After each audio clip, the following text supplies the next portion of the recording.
My name is Paul Wolver. I'm the owner of Vanillas Power Products, and this is my extended runtime fuel tank kit for the Powerhorse 7500i generator. The first thing I'd like to cover is that with my fuel tank kit installed, you can still run off the stock tank.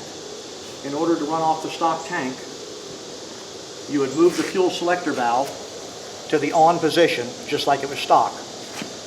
Now you have a small switch to turn on the electronics independently. So now you'll see the electronics come on about a second to a second and a half after you flip the switch.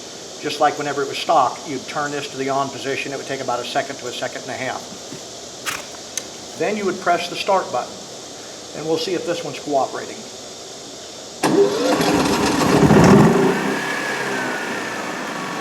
And there you have it. You'd be running off of the stock fuel tank, and it would run until the stock fuel tank was completely empty.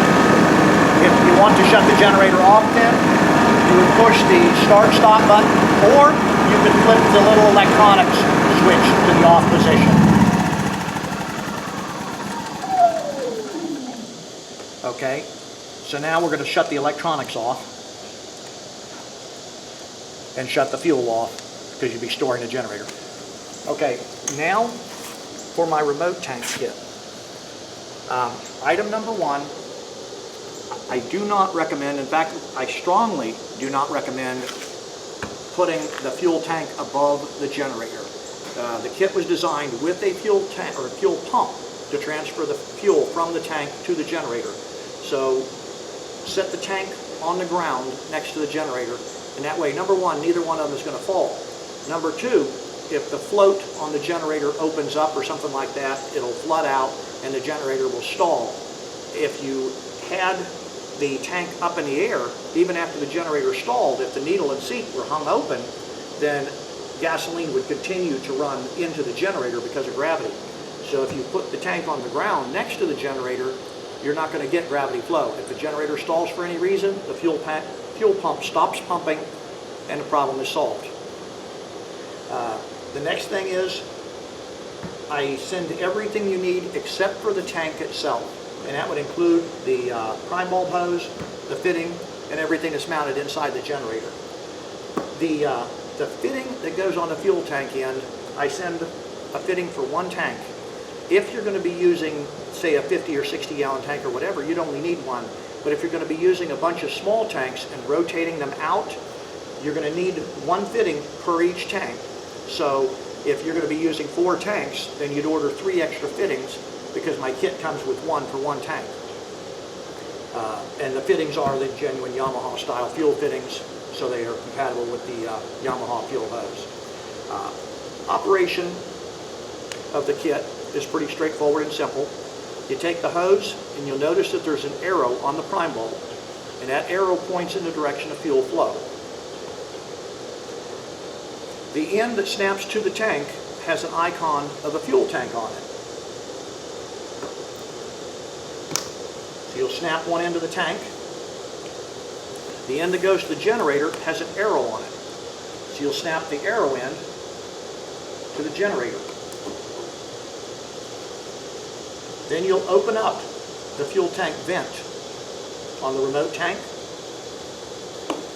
And then to pump the air that's in this hose when you first hook it up, move the fuel selector valve to the on position, and then simply pump the hose, or pump the prime bulb 3 or 4 times.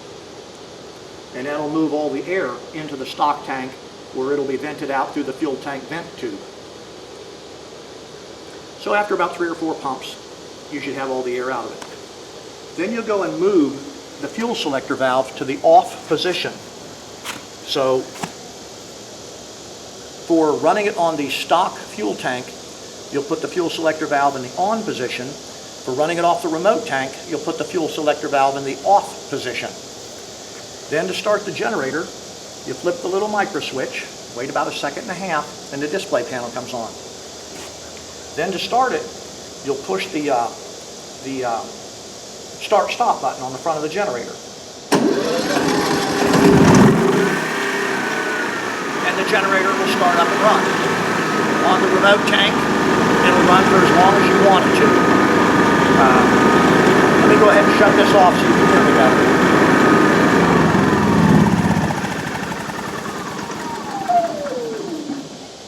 Now that was shut off by pushing the start-stop button. I'm then going to flip the micro switch to the off position. With a stock generator, of course, you would move this to the off position.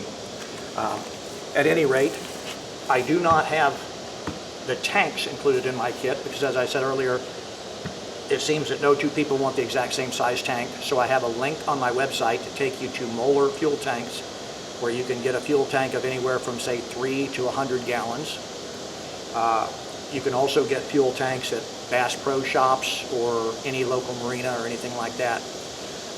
If you have any questions or need any additional information, below this video in the description section is a link to my website, Pinellas Power Products, and you can follow the prompts to look at all the information about the Powerhorse or any of my other fuel kits. If you have any questions, there is a contact section. You can call me or you can email me.